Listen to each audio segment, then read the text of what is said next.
మీరు చూస్తున్నది టీసాట్. నేను శిశిర. హార్టికల్చర్ కార్యక్రమానికి స్వాగతం.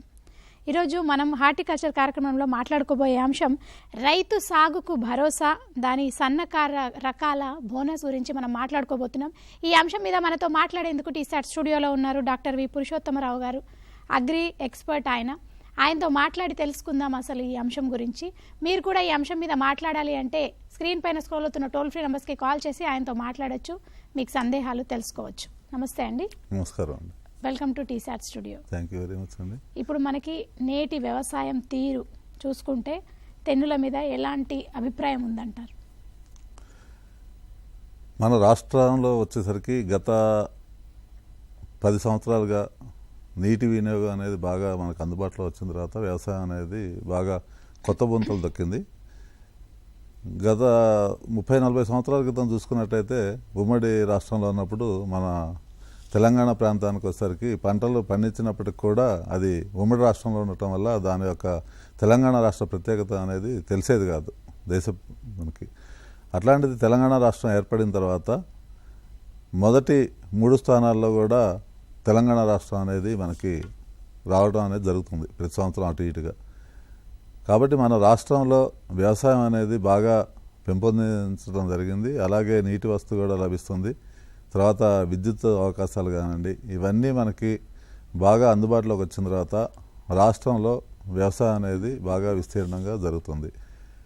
అదే సమయంలో అన్ని రంగాల్లో ఒక వ్యవసాయ రంగం కాకుండా కానివ్వండి, విద్యలో కానివ్వండి, టెక్నాలజీ పరంగా కానివ్వండి, తర్వాత యువతకి ఉపాధి పథకాల్లో కానివ్వండి, అన్నిట్లో కూడా రాష్ట్రం పురోగతిలో ఉన్నది. గడిచిన ఈ యొక్క సంవత్సర కాలంలో చూసుకున్నట్టయితే రికార్డు స్థాయిలో, అంటే భారతదేశంలోనే అత్యధికంగా వరి పండించేటువంటి రాష్ట్రంగా ప్రసిద్ధి చెందింది.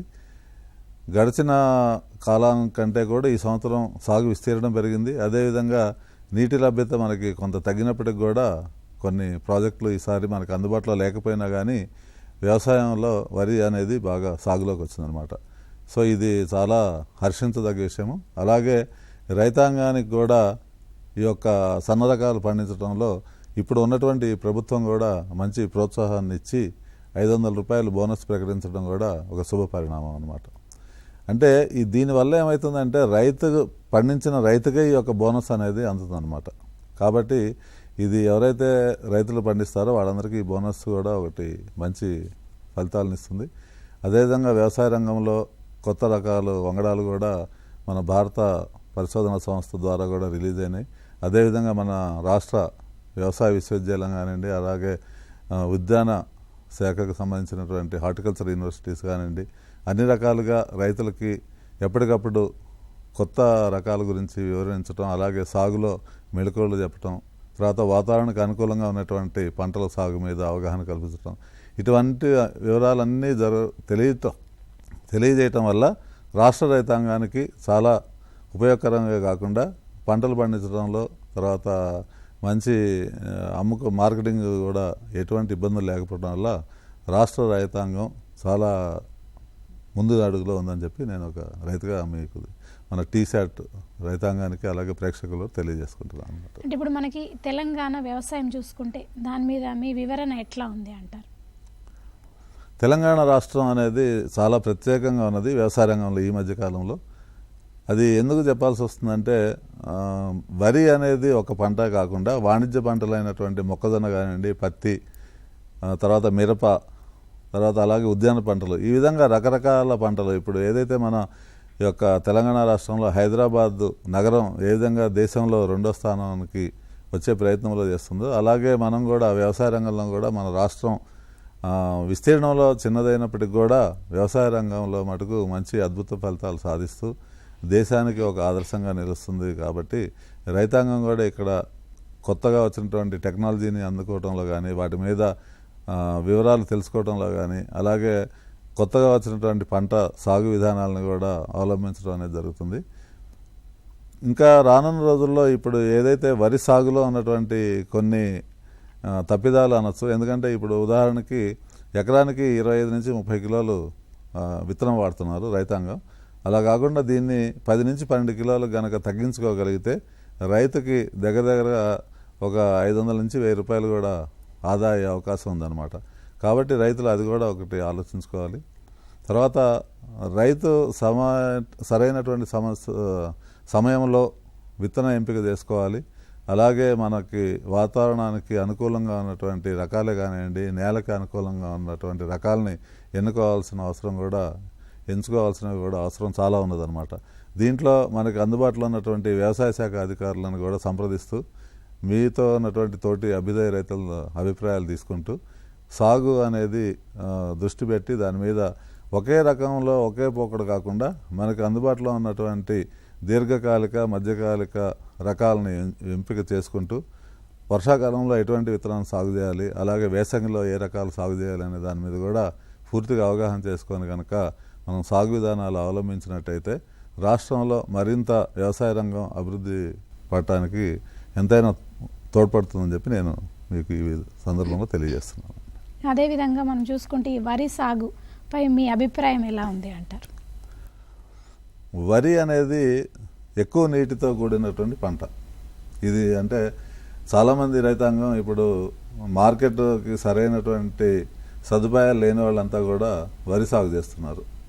వరి అనేది ఇప్పుడు ఫుడ్ కార్పొరేషన్ ఆఫ్ ఇండియాలో కానివ్వండి, లేకపోతే భారతదేశం మొత్తం చూసుకున్నా కానీ వినియోగం అనేది మనకి బాగా పెరిగింది. అలాగే ఎక్స్పోర్ట్స్ కూడా బాగానే జరుగుతున్నాయి.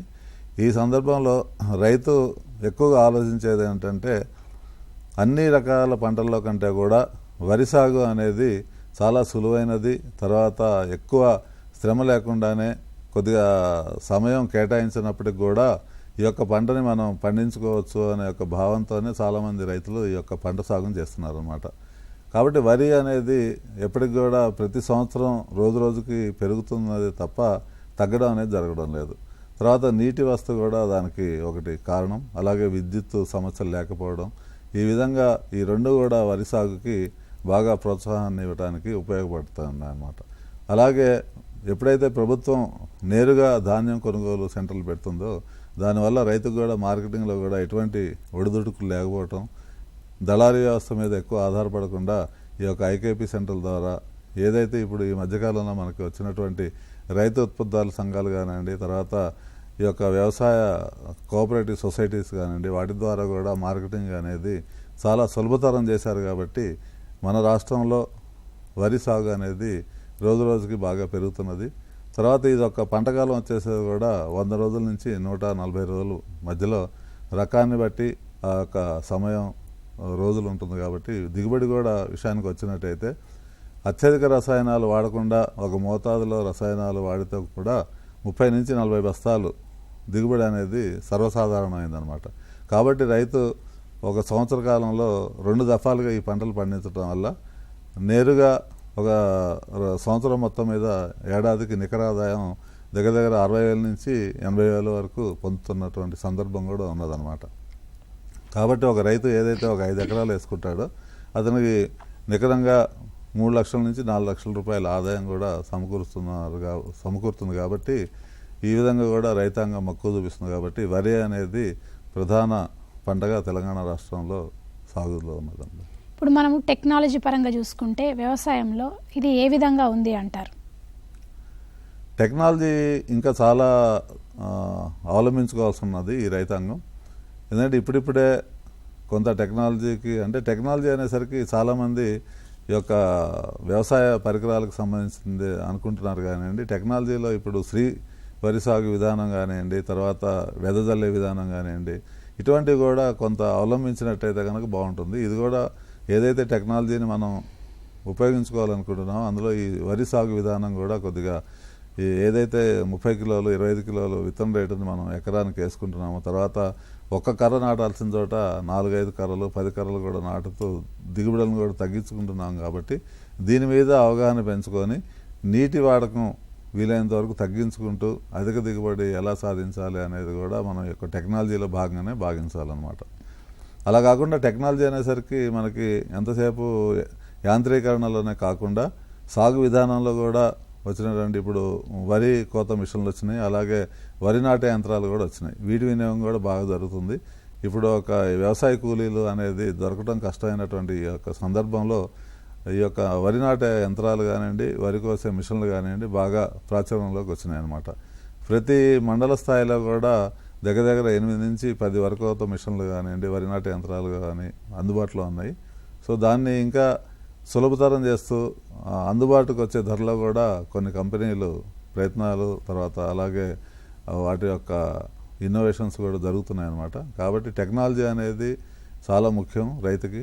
ఎందుకంటే పెట్టుబడి తగ్గించుకోవటమే అనే ఒక ఉద్దేశం ఏదైతే ఉంటుందో దాన్ని టెక్నాలజీని అడాప్ట్ చేసుకోవాలన్నమాట. ఆ యొక్క టెక్నాలజీని కనుక అడాప్ట్ చేసుకోగలిగినట్టయితే మనకి పెట్టుబడులు కూడా కొద్దిగా తగ్గే అవకాశం ఉందన్నమాట. ఉదాహరణకి ఉద్యాన పంటలకు వచ్చేటట్టయితే మనకి డ్రిప్ సిస్టమ్ కానివ్వండి, లేకపోతే ఈ యొక్క స్ప్రే విధానాలు వచ్చేసరికి ఇప్పుడు అందుబాటులో ఉన్న డ్రోన్స్ కానివ్వండి, ఇటువంటి వాటం కూడా ఒక టెక్నాలజీలో భాగంగానే నేను భావిస్తున్నాను. కాబట్టి టెక్నాలజీ అనేది రైతు తీసుకోవాల్సిన అవసరం ఉంది, దాని మీద అవగాహన పెంచుకోవాల్సిన అవసరం ఉంది. అలాగే టెక్నాలజీ మీద వీలైనంత వరకు వ్యవసాయ అధికారులు, అలాగే మనకు అందుబాటులో ఉన్నటువంటి వ్యవసాయ విశ్వవిద్యాలయం, ఉద్యాన విశ్వవిద్యాలయం కూడా వీటి మీద విస్తృత ప్రచారం చేయాలి. దానివల్ల మనకి టెక్నాలజీ అనేది ఎప్పటికైనా కానివ్వండి తక్కువ సమయంలో మనకి దిగుబడి సాధించుకునే అవకాశం ఉంటుంది. తర్వాత పెట్టుబడులు కూడా వీలైనంత వరకు తక్కువ చేసుకునే అవకాశం ఉంది. కాబట్టి ఈ టెక్నాలజీలో గ్రామ స్థాయిలో అలాగే మండల స్థాయిలో కనుక విరివిగా వీటి మీద ప్రాచుర్యం కనుక చేసి రైతులకు వీటి మీద కనుక అవగాహన కల్పించినట్టయితే ఈ యొక్క టెక్నాలజీని మనం వ్యవసాయ రంగానికి జోడించుకొని ఇంకా అద్భుత ఫలితాలు సాధించే అవకాశం ఉంటుందని చెప్పి మన టీశాట్ ప్రోగ్రాం ద్వారా రైతులకు తెలియజేస్తాం. అంటే ఇప్పుడు సేంద్రియ విధానంలో సాగు చేయడం వలన దిగుబడులు తగ్గుతాయంటారా? ఇదొక మంచి ప్రశ్న వేశారు. సేంద్రియ విధానం అనేది ఇప్పుడు చాలామంది అవలంబించాలని ప్రయత్నం చేస్తున్నారు. కానీ దానిలో ఒక రైతాంగానికి ఉన్న అనుమానం ఏంటంటే సేంద్రియ విధానంలో పంటలు పండించడం వలన దిగుబడులు తగ్గుతాయి అనే ఒక అపోహలో ఉన్నారు. కానివ్వండి, దానివల్ల ఎటువంటి దిగుబడులు తగ్గకపోగా సరైనటువంటి సేంద్రియ విధానంలో పద్ధతులు పాటించినట్టయితే దిగుబడి కూడా పెరిగే అవకాశం ఉంది, తగ్గేది కాదు. ఎందుకంటే మొదటి 1 సంవత్సరం 2 సంవత్సరాలు మీకు ఏమైనా తగ్గినా అనిపించినా కానీ 3వ సంవత్సరం నుంచి అది అద్భుత ఫలితాలు ఇవ్వడం అనేది నేను స్వతహాగా గత 20 సంవత్సరాలుగా సేంద్రియ విధానాలను పంటలు పండిస్తున్న వలన నేను మీకు ఈ భరోసా ఇస్తున్నాను అనమాట. అంతే తప్ప ఇందులో కూడా కొంతమంది యాక్చువల్గా రైతాంగం చాలామంది ఇంత అధిక మోతాదులో రసాయనాలు వాడుతుంటేనే మాకు పంటల దిగుబడి ఏమాత్రం రావడం లేదు. అటువంటిది సేంద్రియ విధానాల్లో అసలు రసాయనిక ఎరువులు వాడకుండా ఏ విధంగా పంటలు దిగుబడి సాధిస్తా అనేటువంటిది ఒక చాలామందికి ఉన్నటువంటి ఒక సందేహం. అయితే దీన్ని మనం ఈరోజు ఈ కార్యక్రమం ద్వారా మన టీశాట్ రైతాంగానికి నేను తెలియజేస్తున్నా ఏంటంటే అధిక మోతాదులో రసాయనాలు వాడటం వల్ల మీకు దిగుబడులు తగ్గుతాయే తప్ప పెరగవు. ఎందుకంటే ఉదాహరణకి ఇప్పుడు 1 ఎకరానికి మనకి ముఖ్య పోషకాలైనటువంటి నత్రజని, భాస్వరం, పొటాష్ ఈ 3 కూడా మనం 33% అంటే 1 ఎకరానికి 100 కేజీలు వేసుకోవాలనుకుంటే ఈ 3 పోషకాలు కూడా 33 కేజీలు చొప్పున 100 కేజీలు వేసుకోవాల్సిన అవసరం ఉంది. కానీ మనం ఏం చేస్తున్నాము, ప్రతి 1 ఎకరానికి వచ్చేసరికి 2 బస్తాలు యూరియా, అలాగే 2 బస్తాలు డిఏపి, 1 బస్తా పొటాష్, లేదంటే 2 బస్తాలు పొటాష్, అంటే 6 బస్తాలు వినియోగం. అంటే 100 కేజీలు వాడాల్సినటువంటి రసాయన ఎరువుల్ని ముఖ్య పోషకాలైనటువంటి వీటిని ఎన్పీకేని 300 కేజీలు వాడే పరిస్థితిలో ఉన్నాం అనమాట. దీనివల్ల మొక్క వినియోగం అనేది ఏదైతే రసాయన వినియోగం తీసుకోవాలనో అది పూర్తి స్థాయిలో తీసుకోలేకపోవడం వలన మిగిలినటువంటి రసాయన అవశేషాలు అన్నీ కూడా భూమిలో ఉండిపోవడం వల్ల వాటి వల్ల మనకి పోషకాలు పూర్తిగా మొక్క అందుకోలేని స్థితిలో ఉండేటువంటి ఏదైతే భూమి ఉతకజని శాతం ఏదైతే pH అని అంటారో అది పెరిగిపోయి దానివల్ల మనకి పంటల దిగుబడి కూడా తగ్గిపోతుంది అనమాట. కాబట్టి సేంద్రియ విధానంలో ముఖ్య ఉద్దేశం ఏంటంటే రసాయన ఎరువులు వాడకపోవడం అనేది చాలా మంచిది.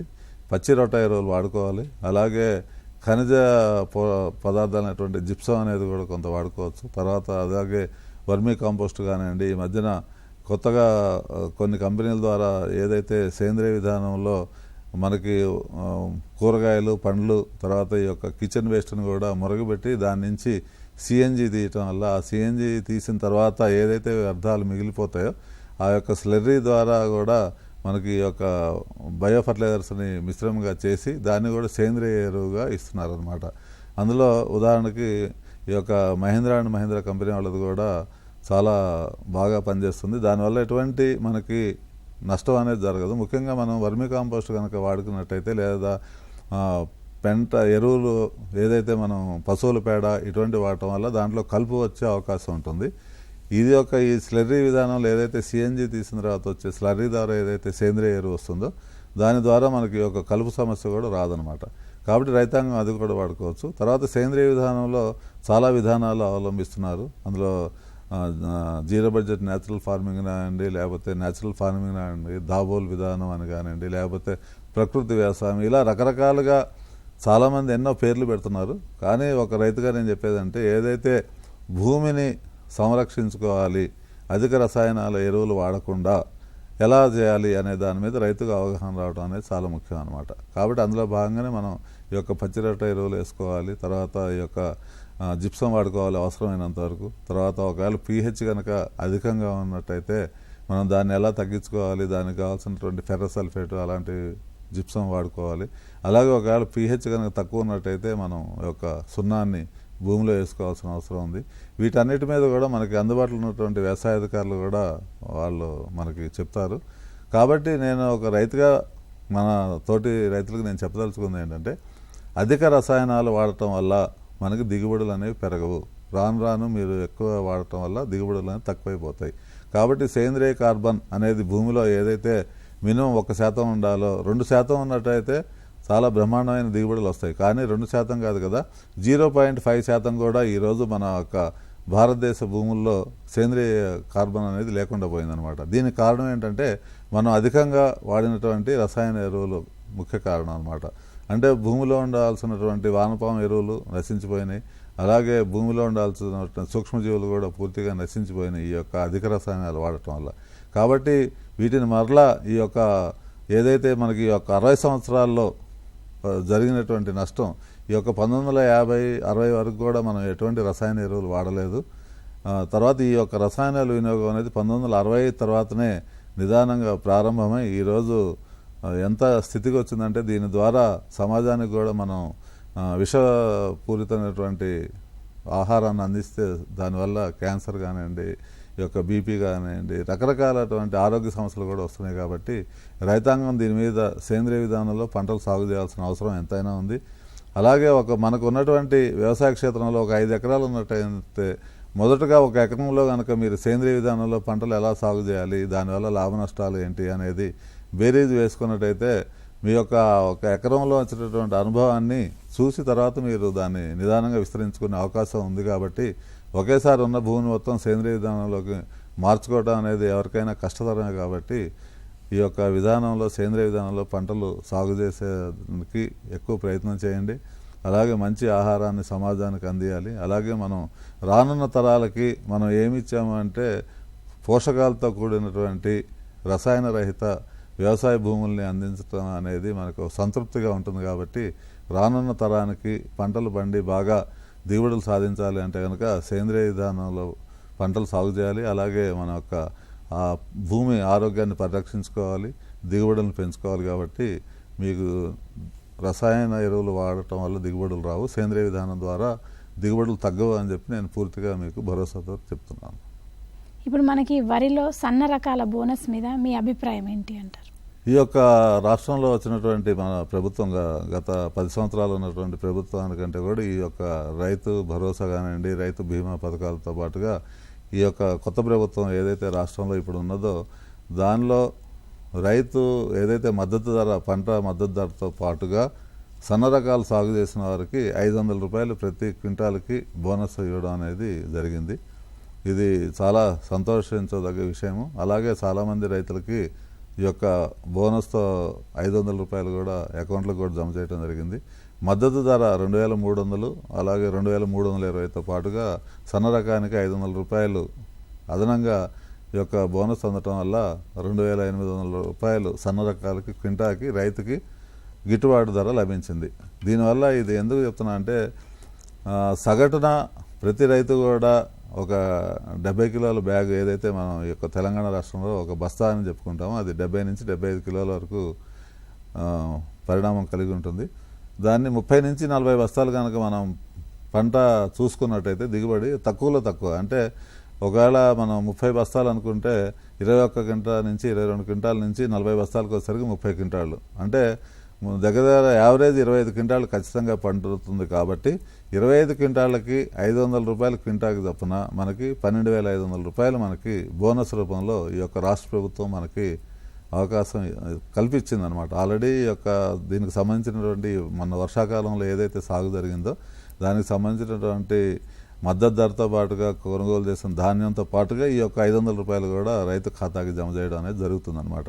అంటే ఇప్పటివరకు రైతు ఏదైతే పెట్టుబడులు పెడుతున్నాడో దాంతో అదనంగా ఈ యొక్క 12,500 అనేది చాలా మంచి డిసిషన్. దీనివల్ల రైతాంగం కూడా చాలా హర్షం వ్యక్తం చేస్తున్నారు. ఎందుకంటే ఎటువంటి సబ్సిడీలు లేదంటే ఎటువంటి ఉచిత పథకాలు అనేది లేకుండా ఈ యొక్క పంట ఎవరైతే సాగు చేస్తున్నారో రైతాంగం వారికే నేరుగా ఈ యొక్క 12,500 రూపాయలు యావరేజ్ దొరుకుతాయి కాబట్టి రైతులకు అది నేరుగా అది వాళ్ళ ఖాతాలోకి వెళ్తుంది. కాబట్టి ఇది ఒక మంచి నాణ్యమైనటువంటి తర్వాత మంచి ఆలోచన అని చెప్పి నేను ఈ యొక్క రాష్ట్ర ప్రభుత్వానికి తెలియజేసుకుంటున్నాను.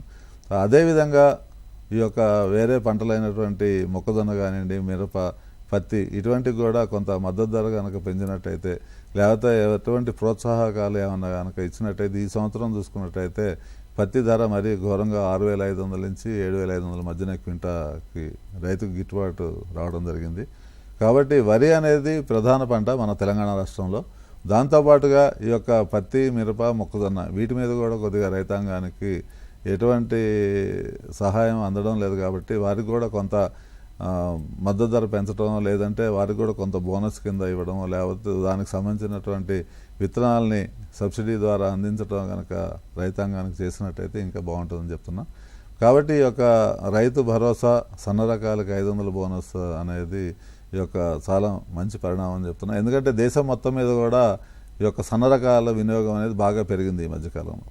ఒకప్పుడు దొడ్డు రకాలు తినేవాళ్ళు, తర్వాత ఈ యొక్క ఏదైతే మన ఆహార సరళి మారిందో చాలామంది సన్న రకాలు తినడం మొదలుపెట్టిన తర్వాత అది కాకుండా మనకి ఏదైతే మన రాష్ట్ర వ్యవసాయ విశ్వవిద్యాలయం RNR అని చెప్పి కొత్త రకం ఒకటి రిలీజ్ చేసింది. దాన్ని తెలంగాణ సోనా అని పిలుస్తుంటాము. అది కూడా బాగా రాష్ట్రంలో విరివిగా సాగు జరుగుతుంది. అందులో గ్లూకోజ్ శాతం అనేది తక్కువగా ఉండటం వల్ల డయాబెటిక్ రైస్ అని కూడా చాలామంది వాడటం వలన రైతాంగానికి దాన్ని ఒడ్లుని ధాన్యాన్ని బియ్యంగా పట్టించుకోవడం చాలామంది రైతాంగం ఆ విధంగా కూడా లాభం పొందుతున్నారు అన్నమాట. ఏదైనా కానీ పండించినట్టు పంటకి మద్దతు ధరతో పాటుగా ఈ 500 రూపాయల బోనస్ అనేది మటుకు చాలా గొప్ప విషయంగా నేను భావిస్తున్నాను. ఇప్పుడు మనకి వాణిజ్య పంట సాగులో వరి అనేది లాభసాటిగా ఉందంటారా లేదంటారా? ఒకప్పుడు ఏదైతే మనం ఒక 10 సంవత్సరాలు 15 సంవత్సరాల క్రితం చూసుకున్నట్టయితే కనుక వరి అంత లాభసాటిగా ఉండేది కాదు.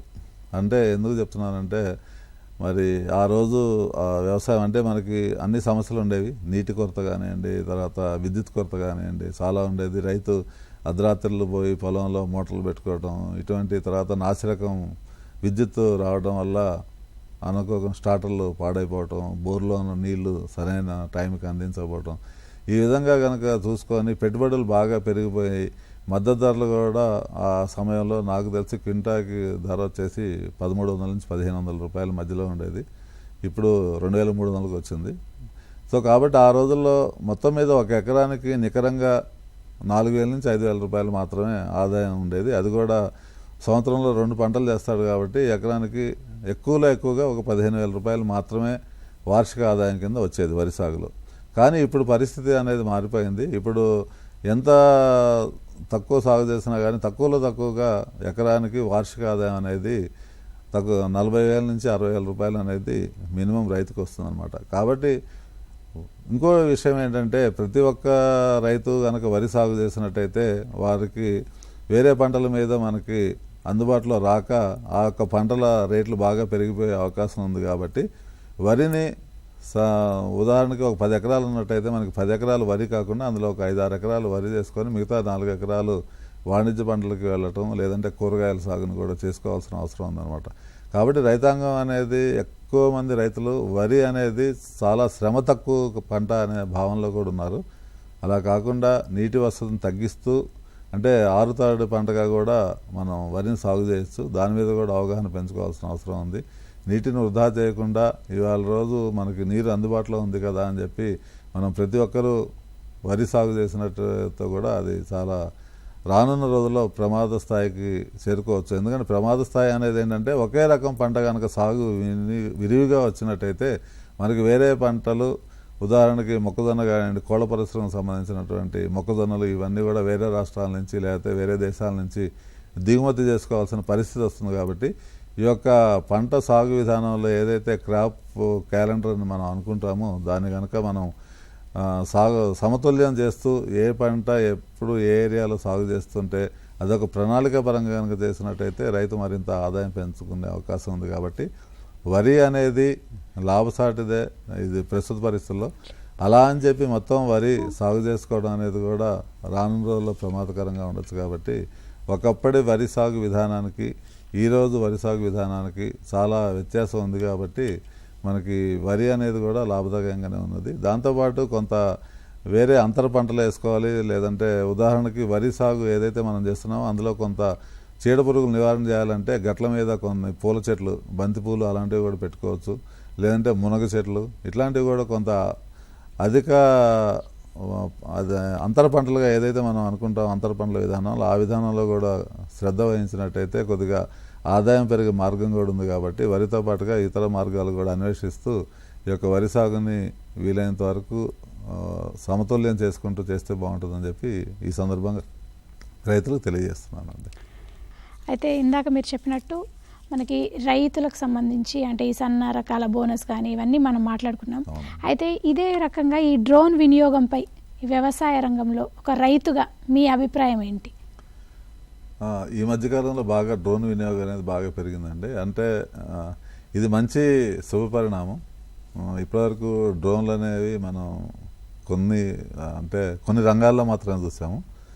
ఇప్పుడు వ్యవసాయ రంగంలో కూడా బాగా ప్రాచుర్యం పొందింది ఈ యొక్క డ్రోన్ వ్యవస్థ. ముఖ్యంగా ఏదైతే వరి సాగు చేస్తున్నటువంటి మన రాష్ట్రంలో, తెలంగాణ రాష్ట్రంలో అత్యధిక సాగులో ఉన్నది. కాబట్టి ఈ యొక్క పిచికారీ అనేది కూడా చాలా ముఖ్యం అన్నమాట. పంటని సంరక్షించుకోవాలంటే రసాయనిక పురుగు మందులు కానివ్వండి, సేంద్రియం ఏదైనా కానీ పిచికారీ అనేది కూడా చేయాల్సిన అవసరం ఉంది. కాబట్టి దానికి సంబంధించినటువంటి ఈ యొక్క ప్రక్రియని ఈ యొక్క డ్రోన్స్ ద్వారా అనేది చేయడం జరుగుతుంది అన్నమాట. ఈ యొక్క డ్రోన్ల మీద కూడా ఆపరేషన్ చేసే అంటే డ్రోన్ ఎవరైతే నిర్వహించాలి అనుకున్నారో దానికి చేయాలి అని, లేకపోతే డ్రోన్ తీసుకొని దాన్ని ఒక ఉపాధిగా మలుచుకోవాలి అనుకునే యువత కూడా చాలామంది ఉంది ఈ మధ్యకాలంలో. ఎందుకంటే ఒక ఎకరానికి 400 నుంచి 500 రూపాయలు ఛార్జ్ చేస్తున్నారు పిచికారీ చేయడానికి ఈ డ్రోన్ ద్వారా. దీని యొక్క డ్రోన్ ఖరీదు వచ్చేసరికి మనకి తక్కువగా 5 లక్షల నుంచి 8 లక్షల వరకు ఉంది. ఆ యొక్క కంపెనీని కానివ్వండి, వాళ్ళ ఒక పరిణామం అంటే కొన్ని 10 లీటర్ల కెపాసిటీ, 5 లీటర్ల కెపాసిటీ, 4 లీటర్ల కెపాసిటీ యొక్క దాని ఉన్నటువంటి బ్యాటరీస్ కానివ్వండి, వీటన్నిటి మీద కూడా వాటి యొక్క ధర ఆధారపడి ఉంటుంది. అంటే తక్కువగా రైతుకి ఒక 5 లక్షల్లో ఒక మంచి డ్రోన్ తీసుకునే అవకాశం ఉందన్నమాట. ఈ యొక్క డ్రోన్ వలన 2 విధాలుగా మనకి అటు వ్యవసాయ రంగానికి పిచికారీ అనేది ఒక ఎకరం పిచికారీ చేయడానికి 2 నుంచి 3 నిమిషాల్లో అయిపోతుంది అనమాట. అంటే ఒకసారి ఒక డ్రోను ఒక 100 ఎకరాలు ఉన్నా కానీ మనకు ఒక రోజులో దాన్ని పూర్తిగా పిచికారీ చేసుకునే అవకాశం ఉందన్నమాట. దాని యొక్క ఆపరేషన్స్ అంటే దాని యొక్క ఆపరేషన్స్ ఎవరైతే చేయాలో వాళ్ళకి సరైనటువంటి ట్రైనింగ్ అనేది లభించట్లా. డ్రోన్ తీసుకోవడానికి చాలామంది ముందుకు వస్తున్నారు కానివ్వండి, దానికి సంబంధించినటువంటి శిక్షణ అనేది యువతకి చాలా తక్కువగా ఉన్నది. కాబట్టి దీని మీద కూడా మన యొక్క రాష్ట్ర ప్రభుత్వాలు కానివ్వండి, తర్వాత యూనివర్సిటీస్ కానివ్వండి, కొంతమంది ఎవరైతే యువత ఉపాధి కావాలని చూస్తుంటారో వాళ్ళకి కనుక ట్రైనింగ్ ఇచ్చి వాళ్ళకి యొక్క బ్యాంక్స్ ద్వారా లేకపోతే ఈ యొక్క రైతు ఉత్పత్తిదారుల సంఘాల ద్వారా, తర్వాత NGOs ద్వారా ఈ యొక్క డ్రోన్ కనుక మనం అందజేసినట్టయితే వారికి కూడా నెలకి యావరేజ్న 20 నుంచి 25 వేలు సంపాదించుకునే అవకాశం కూడా ఉంటుంది. కాబట్టి ఈ యొక్క డ్రోన్ల వినియోగం అనేది జరగాలి. దాని యొక్క ఆవశ్యకత బాగుంది. రానున్న రోజుల్లో డ్రోన్ అనేది వినియోగం ఇంకా పెరుగుతుంది. అటు ఉద్యాన పంటలకు కూడా ఇప్పటివరకు అయితే ఈ యొక్క డ్రోన్ విధానంలో పిచికారీ చేయడం లేదు. కానీ రానున్న రోజుల్లో ఈ యొక్క డ్రోన్ వ్యవస్థ అనేది కూడా వ్యవసాయ రంగంలో అలాగే మన హార్టికల్చర్ పంటల్లో కూడా చాలా వినియోగంలోకి రానుంది. వాడాల్సిన అవసరం ఉంది. దాని మీద ఇంకా ప్రాచుర్యం తీసుకురావాల్సినటువంటి అవసరం కూడా ఉందన్నమాట. కాబట్టి ఈ యొక్క డ్రోన్ వ్యవస్థ అనేది చాలా గొప్ప మార్పు, విప్లవాత్మకమైనటువంటి మార్పు వ్యవసాయ రంగంలో. కాబట్టి ఇది ఒక టెక్నాలజీని అనేది యొక్క డ్రోన్ రావడం అనేది వ్యవసాయ రంగంలో కూడా టెక్నాలజీని మన రైతులు వాడుకుంటున్నారు అనటానికి ఇదొక ఉదాహరణ అనమాట. కాబట్టి ఇది ఎటువంటి అంటే దీనిలో కొద్దిగా అంటే గాలి ఒకవేళ మనకి గాలి ఎక్కువగా వీస్తున్నట్టయితే ఈ యొక్క ద్రోణి ద్వారా చేసేటటువంటి పిచికారీ అనేది కూడా మనకి సరైనటువంటి పంట మీద రావడం లేదు అనేది కూడా కొన్ని ప్రాంతాల్లో రైతులు చెప్తున్నటువంటిది. కాబట్టి మనం వాతావరణాన్ని అలాగే ఒక గాలి వీచే సమయాన్ని అనుగుణంగా మనం ఈ యొక్క డ్రోన్ కనుక వినియోగించుకున్నట్టయితే మంచి ఫలితాలు సాధించే అవకాశం కూడా ఉందన్నమాట. ఇప్పుడు మనకి అంతర పంటల విధానంలో రైతులకు మీరు ఇచ్చే సలహాలు ఏంటి? అంతర పంటలు అనేది చాలా వరకు మర్చిపోయారు రైతాంగం ఈ మధ్యకాలంలో. ఎందుకంటే ఒకప్పుడు అంతర పంట అనేది చాలామంది మంచి సాగు చేసేవాళ్ళు, కానీ ఈ మధ్యకాలంలో అంతర పంటలు అనేది చాలా తక్కువగా చేస్తున్నారు అన్నమాట. ఉదాహరణకి ఏదన్నా ఒక మూసా పంటనే వేస్తున్నారు. అలా కాకుండా కనుక మధ్యకాలిక, దీర్ఘకాలిక అలాగే స్వల్పకాలిక రకాలు అనేవి కనుక సాగు చేసుకున్నట్టయితే అంతర పంట అనేది చాలా ముఖ్యమైనది. తర్వాత మనకి రైతు ఆర్థికంగా నిలదొక్కడానికి ఈ యొక్క అంతర పంటల విధానం అనేది చాలా మంచిది అనమాట. ఉదాహరణకి వాణిజ్య పంటల విషయానికి వస్తే మొక్కజొన్న సాగులో టమాటా సాగు చేసుకోవచ్చు, లేదు అంటే పత్తిలో కంది సాగు, ఆ విధంగానే కొంత ఈ రకరకాల అంటే ఇప్పుడు ఉదాహరణకు పసుపులో కూడా ఒక వేరే అంతర పంటగా కూడా కొంత దుంప జాతివి కూడా కొన్ని పెట్టుకోవాల్సిన అవకాశం ఉందన్నమాట. కాబట్టి అంతర పంటల విధానం అనేది చాలా అవసరం. అంతకంటే ముఖ్యంగా కూడా భూమిలో ఉన్నటువంటి పోషకాలు ఒకే రకమైనటువంటి పంట సాగు చేయటం వల్ల వాటికి నిర్విఘ్నంగా ఒక 3-4 సంవత్సరాలు ఒకే పంట కనుక మనం ఒక భూమిలో సాగు చేసినట్టయితే ఆ పంట దిగుబడి తగ్గిపోయే అవకాశం కూడా ఉంటుందన్నమాట. ఎందుకంటే ఆ పంటకు కావాల్సినటువంటి పోషకాలు ఆ భూమిలో అందుబాటులో ఉండవు.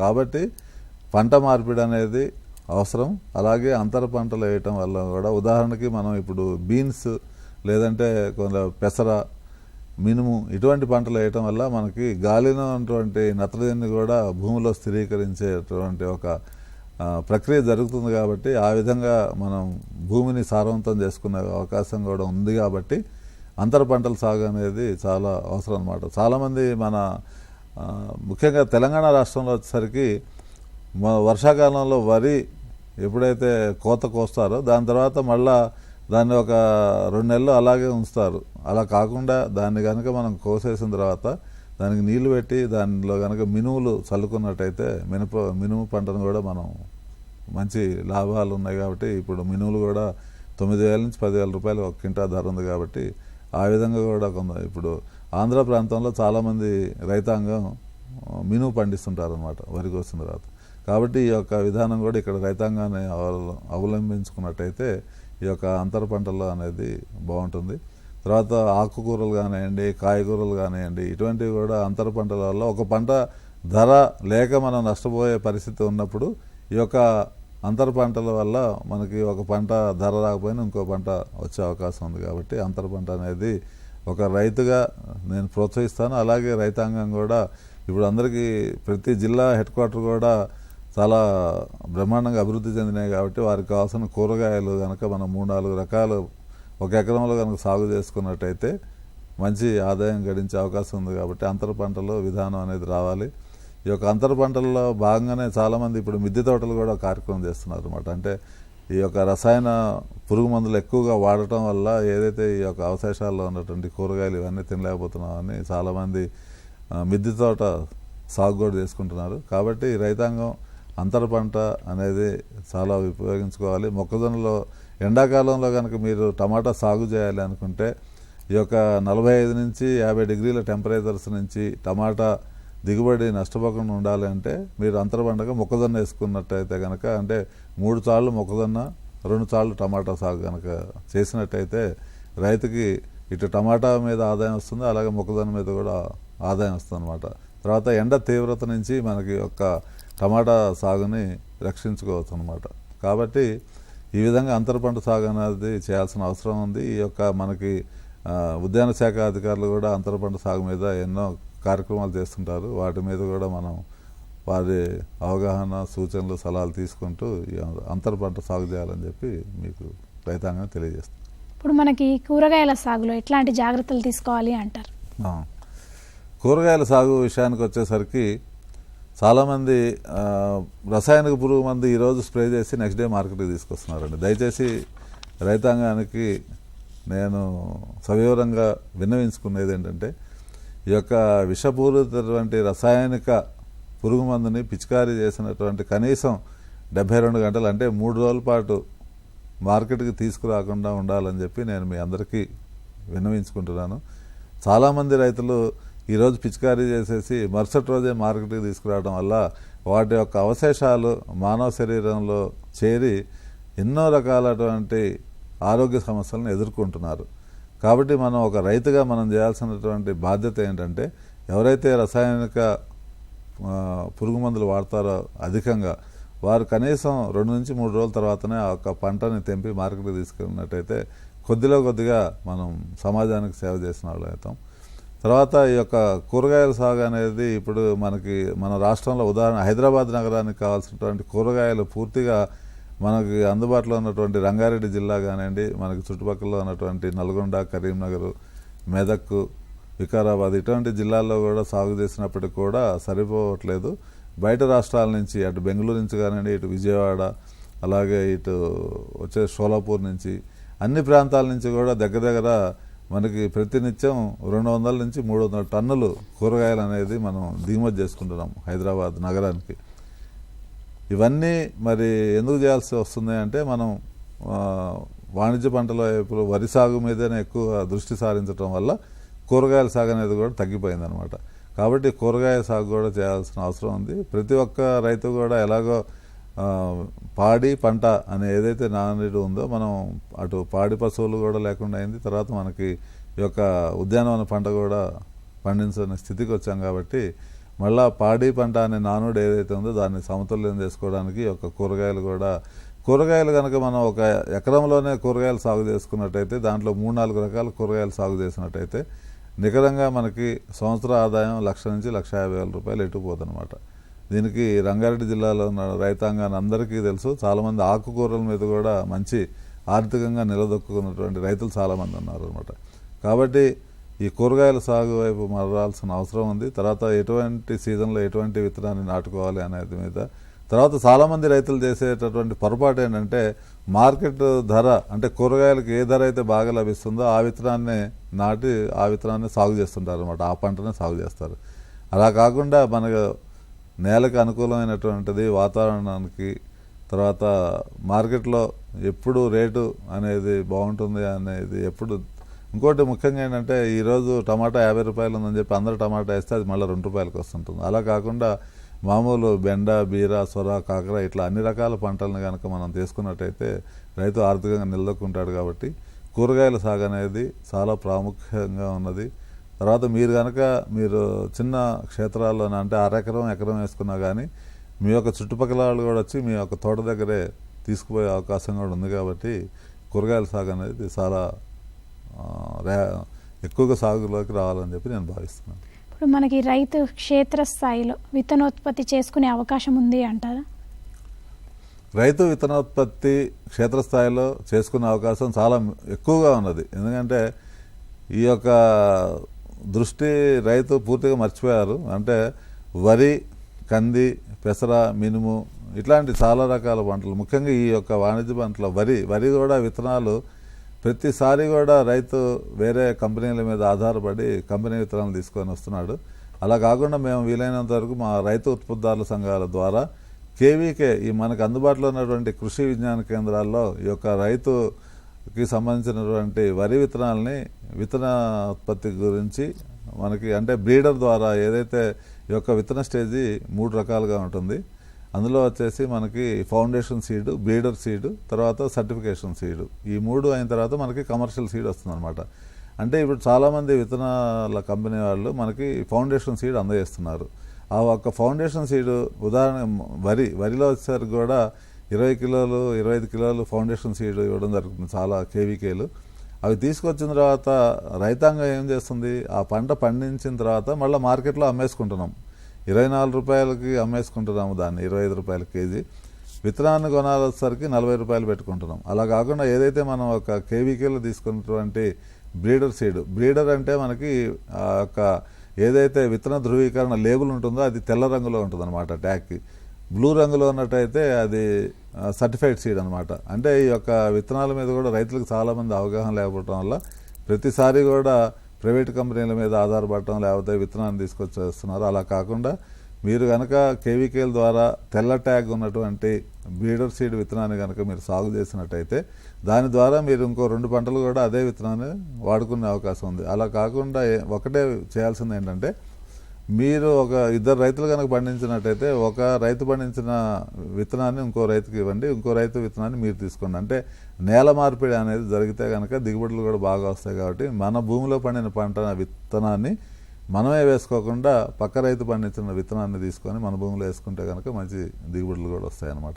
కాబట్టి రైతు క్షేత్రస్థాయిలో విత్తనోత్పత్తి చేసుకునే అవకాశం ఉన్నప్పటికీ కూడా చేయలేని పరిస్థితి కాదు, చేసుకోలేకపోతున్నాడు. ఎందుకంటే ఏముందిలే వీటిని ఎందుకు మళ్ళీ మార్కెట్ సీజన్లో కొనుక్కొద్దాము అని ఒక అలసత్వం చూపిస్తున్నారు. అది చాలా తప్పు. మనకు అందుబాటులో ఉన్నటువంటి కేవీకేలు మంచి మంచి వంగడాలని మనకి బ్రీడర్ సీడ్ రూపంలో ఇస్తున్నాయి, కూరగాయలు విత్తనాలు ఇస్తున్నాయి, అలాగే ఈ వరి విత్తనాలను కూడా ఇస్తున్నాయి అన్నమాట. కాబట్టి రైతు సోదరులు ఈ కార్యక్రమాన్ని వీక్షిస్తున్నటువంటి టీశాట్ రైతు సోదరులకు నేను చేసుకున్నటువంటి విన్నపం ఏంటంటే, కేవీకేలో కనుక మీరు విత్తనాన్ని తీసుకొచ్చినట్టయితే అది బ్రీడర్ సీడ్ కానివ్వండి, సర్టిఫైడ్ సీడ్ కానివ్వండి, దాన్ని ఇంకొక సంవత్సరం మీరు వాడుకునే అవకాశం ఉంటుంది. కాబట్టి వరిలో అలాగే మీరు కొంతమంది పత్తి ప్రొడక్షన్ చేసుకునే వాళ్ళు కూడా కొన్ని ఏరియాల్లో ఉన్నారు. కాకపోతే మీకు తెలిసిన రైతు ఎవరైనా విత్తనోత్పత్తి చేస్తున్నాడు అంటే దాన్ని మీరు తీసుకొని పండించుకోవడంలో తప్పులేదు. కాకపోతే మీరు ఒక విత్తనాన్ని కనుక మీరు బ్రాండింగ్ చేసి ఏదైనా ప్యాకెట్లో చేసి అమ్మాలంటే మటుకు మనం ఆ పని చేయలేము. ఎందుకంటే దానికి విత్తన చట్టం అనేది వర్తిస్తుంది. కాబట్టి రైతులు ఈ విషయాన్ని గమనించుకోవాలన్నమాట. అంటే ఏదైతే మనకి లూజ్ సీడ్ తీసుకొని మనం పంట సాగు చేసుకోవచ్చు, అదే ఒక కంపెనీ నుంచి తీసుకొచ్చి విత్తనంలాగా మనం ప్యాక్ చేయాలనుకుంటే మటుకు విత్తన చట్టానికి లోబడి చేసుకోవాల్సి ఉంటుంది. కాబట్టి దానికి మళ్ళీ ప్రభుత్వ అనుమతులు అవి తీసుకోవాల్సిన అవసరం ఉంటుంది. కాబట్టి మినువులు, పెసర్లు, కందులు, వడ్లు ఇటువంటి వాటికి ఎటువంటి మనకి ప్యాకింగ్తో పని లేకుండా ఈ యొక్క రైతులు విత్తన మార్పిడి కనుక చేసుకున్నట్టయితే కనుక ఆర్థికంగా బాగా లాభం పొందే అవకాశం ఉంది. తర్వాత నాణ్యమైన విత్తనం అందే అవకాశం ఉంది. కాబట్టి విత్తనం అనేది క్షేత్రస్థాయిలో రైతులు చేసుకోవచ్చు. మీకు ఇంకా ఏమన్నా సందేహాలు ఉంటే మనకు అందుబాటులో ఉన్నటువంటి వ్యవసాయ అధికారులు చెప్పినా కానీ వాళ్ళు దాన్ని ధృవీకరిస్తూ మీకు కూడా విత్తనోత్పత్తి చేసుకోవడానికి అనుమతులు ఇస్తారు.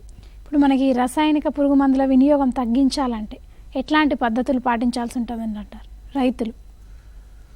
రసాయనిక పురుగు మందుల వినియోగం బాగా విచ్చలవిడిగా జరుగుతుంది. ఇంతకుముందు మనం చెప్పుకున్నట్టుగా రసాయన పురుగు మందులు వాడి మరుసటి రోజే మార్కెట్కి తీసుకొస్తున్నాడు.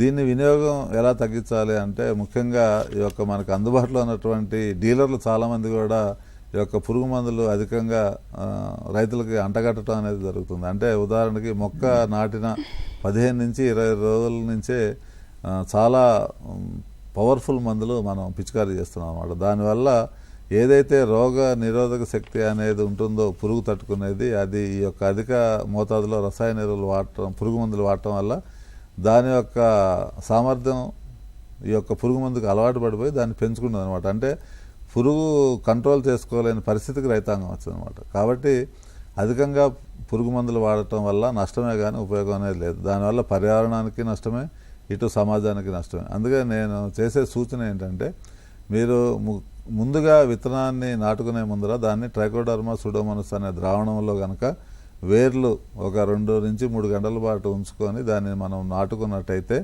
భూమి ద్వారా వ్యాప్తి చెందేటువంటి శీలీంద్రనాశిని ఏదైతే ఉంటుందో, అంటే వేరుకుళ్ళు తెగులు, ఇటువంటి నుంచి మనకి రక్షణ కల్పిస్తుంది అనమాట. కాబట్టి ప్రతి ఒక్క రైతు విత్తనాన్ని ట్రైకోడర్మా సూడోమోనాస్ తోటి శుద్ధి చేసుకోవాలి. అలాగే నారు పోసిన తర్వాత ఆ నారు మళ్ళీ 21 రోజుల తర్వాత నాటుకునే ముందర ట్రైకోడర్మా సూడోమోనాస్ ద్రావణంలో అద్ది 2-3 గంటల పాటు ఉంచి తర్వాత నాటుకున్నట్టయితే మనకి ఒక వేరుకుళ్ళు సమస్య అనేది 50 నుంచి 60% అక్కడే మనం తగ్గించుకోవచ్చు. తర్వాత మొక్క నాటిన 3వ వారం నుంచి 2వ వారం నుంచి వేప నూనె తప్పనిసరిగా పిచికారీ చేసుకోవాలి. ఈ యొక్క వేప నూనె మనకు అందుబాటులో నుండి వేప గింజలు కషాయం నుంచి అన్నా చేసుకోండి, లేకపోతే మార్కెట్లో దొరికేటటువంటి వేప నూనె 1 లీటర్ ద్రావణానికి 1 లీటర్ నీటికి 5 లీటర్ల ఈ యొక్క వేప నూనె కలిపి ప్రతి 15 రోజులకు ఒకసారి కనుక పిచికారీ చేసుకున్నట్టయితే ఏదైతే ఈ యొక్క పురుగుని ఉత్పత్తి చేసేటువంటి గుడ్లు పెట్టే ఈగలు ఏవైతే ఉంటాయో ఆ గుడ్డుని ఈ యొక్క వేప కషాయం అనేది విచ్ఛిన్నం చేస్తుంది కాబట్టి పురుగు ఉధృతి అనేది బాగా తక్కువైపోతుంది. అలాగే భూమిలో కూడా వేపపిండిని కనుక మనం ఎకరానికి 50 కిలోలు చల్లుకున్నట్టయితే ఈ యొక్క భూమిలో ఉండేటువంటి పురుగుల అవశేషాలు వాటి యొక్క గుడ్లు కూడా ఈ యొక్క వేపలో ఉండేటువంటి చేదు గుణానికి అవన్నీ కూడా నిర్వీర్యం అయిపోయి మనకి పురుగు ఉధృతం తగ్గుతుంది అన్నమాట. కాబట్టి వేప వినియోగం అనేది చాలా ముఖ్యము. ప్రతి 15-20 రోజులకు ఒకసారి వేప చేసుకోవాలి.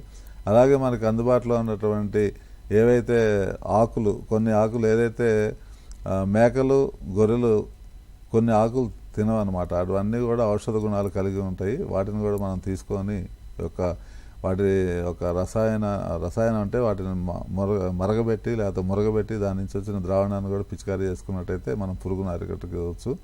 తర్వాత బోరాన్ అనేది కూడా సూక్ష్మ పోషక బోరాన్ అందుబాటులో ఉంటుంది. ఆ బోరాన్ని కూడా పుష్పించే సమయంలో పూలు స్థితిలో ఉన్నప్పుడు అది ఖచ్చితంగా పిచికారీ చేసుకోవాలి. దానివల్ల మనకి నాణ్యమైనటువంటి పంట కూడా వస్తుంది అనమాట. కాబట్టి విచ్చలవిడిగా ఈ యొక్క రసాయన ఎరువులు వాడటం అనేది తగ్గించుకోవాల్సిన అవసరం ఉన్నది. అలాగే వీటి మీద అవగాహన కూడా పెంచుకోవాలి. చాలామంది కాంబీ ప్యాక్ అని చెప్పి 3 నుంచి 4 రకాలైనటువంటి పురుగు మందులు, తర్వాత తెగుళ్ళ మందులు, తర్వాత పూత మందులు, తర్వాత టానిక్, ఇలా రకరకాలుగా చేసి రైతు ఆర్థికంగా నష్టపోతున్నాడు. అంటే మనం పెట్టే ఖర్చు పురుగు మందులకు ఎక్కువ ఉంది, మీరు సంపాదించే లాభం మటుకు చాలా తక్కువ ఉందన్నమాట. వీలైనంత వరకు మీరు వేప నూనె పిచికారీ చేసుకోండి. దానివల్ల మీకు 50 నుంచి 60% రసాయనిక పురుగు మందులు వాడకుండా అవసరం ఉండదు. సో కాబట్టి రైతాంగం ఈ విషయాన్ని కూడా గమనించగలరని చెప్పి ప్రార్థిస్తున్నాను. ఇప్పుడు వ్యవసాయ రంగంలో యువత పాత్ర మీద మీ అభిప్రాయం? వ్యవసాయ రంగంలో యువత పాత్ర రావాల్సిన అవసరం ఉన్నది. ఎందుకంటే యువత ఈ రోజుల్లో చాలామంది ఇంజనీర్స్ అయిపోయిన తర్వాత వ్యవసాయ రంగంలో చాలామంది నగరానికి పట్టణానికి వెళ్ళిపోయి వాళ్ళకి 15,000 20,000 జీతం చేసుకోవడానికి మక్కువ చూపిస్తున్నారు. కానివ్వండి, వ్యవసాయ రంగంలోకి రావడం అనేది ఇంట్రెస్ట్గా లేదు. కానీ వారు కనుక కొద్దిగా విశ్లేషణ చేసుకున్నట్టయితే చాలామంది వ్యవసాయదారుల కుటుంబాలు కూడా వాళ్ళ ఒక పిల్లల్ని, యువతని చిన్న చిన్న ఉద్యోగాల వైపే పంపిస్తున్నారు. అంటే ఎందుకంటే నేను ఒక రైతుగా ఉన్నాను, నేను కూడా రైతుగానే ఎందుకు ఉండాలి, మా వాడిని మంచి ఉన్నత స్థాయిలో చూడాలి అనేది అది చాలా సంతోషమే. కాకపోతే ఏంటంటే అదే పని మరి ఎంతమందికి ఉద్యోగాలు దొరుకుతున్నాయి ఈరోజు, తర్వాత వాళ్ళు చేసే పనికి తగ్గ ఫలితం ఉద్యోగం అంత జీతం పొందుతున్నాడు, అవన్నీ కనుక బేరీజ్ వేసుకున్నట్టయితే ఒక యువకుడు తన స్వగ్రామంలో ఉండి 1 ఎకరంలో కనుక శ్రద్ధ పెట్టి టెక్నాలజీని, అలాగే మంచి విత్తనాన్ని, నాణ్యమైన విత్తన ఎంపిక, తర్వాత దానిలో ఉన్నటువంటి మంచి చెడు సాగు వివరాలు అన్నీ తెలుసుకొని కనుక 1 ఎకరంలో ఒక నీటి వసతి ద్వారా కనుక చేసుకున్నట్టయితే అతను అదే ఏదైతే 15,000-20,000 రూపాయల జీతం కోసం వెళ్తున్నాడో ఇక్కడ ఇంటి వద్దనే ఉండి నెలకి 20,000 నుంచి 30,000 సంపాదించుకునే అవకాశం కూడా ఉంది. అలాగే ఇంటి వద్దే ఉంటారు, ఇంటి కుటుంబ సభ్యులతో కలిసి ఉంటారు. ఈ యొక్క బయట హాస్టల్స్ ఇవి అవి అన్నీ లేకుండా ఉంటుంది. కాబట్టి యువత కూడా ఆలోచించుకోవాల్సిన అవసరం ఉంది. అలాగే వ్యవసాయ రంగానికి సంబంధించినటువంటి ఉపాధి అవకాశాలు కూడా ఎన్నో ఉన్నాయి. ఉదాహరణకి ఇప్పుడు ధాన్యం సేకరించుకొని దాన్ని బియ్యంగా పట్టించుకొని బియ్యం కూడా అమ్ముకోవచ్చు. ఇప్పుడు హోల్సేల్లో కనుక మనం చూసినట్టయితే 42 రూపాయలు, 40 నుంచి 42 రూపాయల్లో ధాన్యం 1 కేజీ మనకి ఆడిస్తే బియ్యం వచ్చేసరికి 42 రూపాయలు అవుతుంది. అదే ఇప్పుడు మార్కెట్లో మనం 55 నుంచి 60 రూపాయలకు కొంటున్నాం. అంటే దగ్గరగా 15 నుంచి 20 రూపాయల వ్యత్యాసం ఉంది. మరి ఆ యువత అదేదో వాళ్ళు పండించిన ధాన్యాన్ని వాళ్ళే ఒక 20 కిలోల బ్యాగులో వాళ్ళకు ఉన్నటువంటి ఫ్రెండ్స్ సర్కిల్ ద్వారా కానివ్వండి, వారికి ఉన్నటువంటి కాలనీస్ ద్వారా కానీ చేసుకున్నా కానీ అది కూడా ఒక ఉపాధి అవుతుంది అనమాట. వ్యవసాయం అనేది ఎప్పటికి కూడా దండగ కాదు, పండగే. కాకపోతే దానికి సంబంధించినటువంటి అవగాహన పెంచుకోవాల్సిన అవసరం ఉంది. అలాగే కొత్త తరంగా కొత్త ప్యాకేజ్ విధానం కానివ్వండి, తర్వాత దాని యొక్క ఏదైతే మనం ఫుడ్ ప్రాసెసింగ్ విధానం కానీ వీటన్నిటి మీద అవగాహన పెంచుకున్నట్టయితే కనుక మంచి లాభాలు పొందే అవకాశం ఉంది. కాబట్టి యువత కూడా ప్రభుత్వ ఉద్యోగాలకు లేకపోతే ప్రైవేట్ ఉద్యోగాలకు కాకుండా వ్యవసాయ రంగంలో ఉన్నటువంటి అవకాశాలను కూడా వినియోగించుకొని వ్యవసాయం మీద మక్కువ పెంచుకోవాలని చెప్పి నేను యువతకు సలహా ఇస్తున్నాను. చివరగా రైతాంగానికి మీరు ఇచ్చే సలహాలు, సూచనలు ఏంటి అంట? రైతాంగానికి నేను ఒక కౌలు రైతుగానే నా ప్రస్థానం 40 ఏళ్ళ నుంచి సాగుతుంది. 40 ఏళ్ళ నుంచి ఒక కౌలు రైతుగా ఉన్నాను అంటే మరి మీరు ఆలోచించుకోండి. వ్యవసాయం మీద అనేది మక్కువ ఉండాలి. వ్యవసాయం మీద మక్కువ లేకుండా, మక్కువ ఉంటేనే ఏదైనా కానీ ఇష్టం ఉంటే కష్టం ఉండదు అని సామెత ఏదైతే ఉందో, వ్యవసాయం మీద మక్కువ రావాలి అంటే సరైన సమయంలో సరైన సాగు విధానాలతోటి సరైన మార్కెటింగ్ వసతి మీద అవగాహన ఉన్నట్టయితే వ్యవసాయం ఎప్పుడూ నష్టం కాదు. కాబట్టి రైతులకు నేను వచ్చే సూచన ఏంటంటే ఒకే మూస పద్ధతిలో కాకుండా ఉన్న 5 ఎకరాలు కానివ్వండి 10 ఎకరాలు కానివ్వండి 2-3 పంటలు సాగు చేసుకుంటూ వాతావరణానికి అనుకూలంగా ఉండే వాటిని చేసుకుంటూ కనుక మనం చేసుకుంటే నష్టం అనేది లేదనమాట. దేనికైనా ప్రణాళిక, ఆ ప్రణాళిక లేకుండా మనం వ్యవసాయం చేసినా కానివ్వండి లేకపోతే వ్యాపారం చేసినా కానివ్వండి లేకపోతే ఇండస్ట్రీస్ పెట్టుకున్నా కానీ ప్రణాళిక అనేది కనుక లోపిస్తే అది ఏదైనా కానీ నష్టమే కానీ లాభం కాదనమాట. కాబట్టి వ్యవసాయ రంగం అనేది కూడా నష్టం కాదు, లాభంగానే ఉంటుంది. కాకపోతే మనం చేసుకునే విధానం, ఎంచుకునే విధానం, చేసే సాగు పద్ధతుల మీద ఆధారపడి ఉంటుంది. కాబట్టి నేను రైతుల్ని పూర్తిగా ప్రోత్సహిస్తూ యువతను కూడా ఇందులోకి రావాలని చెప్పి మన యొక్క ఈ టీశాట్ కార్యక్రమం ద్వారా రైతాంగానికి ఉపయోగం చేకూరాలని చెప్పి నేను మనసారా రైతాంగానికి చెప్తున్నానండి. రైతు సాగుకు భరోసా, సన్న రకాల బోనస్ గురించి రైతులకు కావాల్సిన సలహాలు సూచనలు అందించారు పురుషోత్తమరావు గారు. థ్యాంక్ యూ సో మచ్ అండి.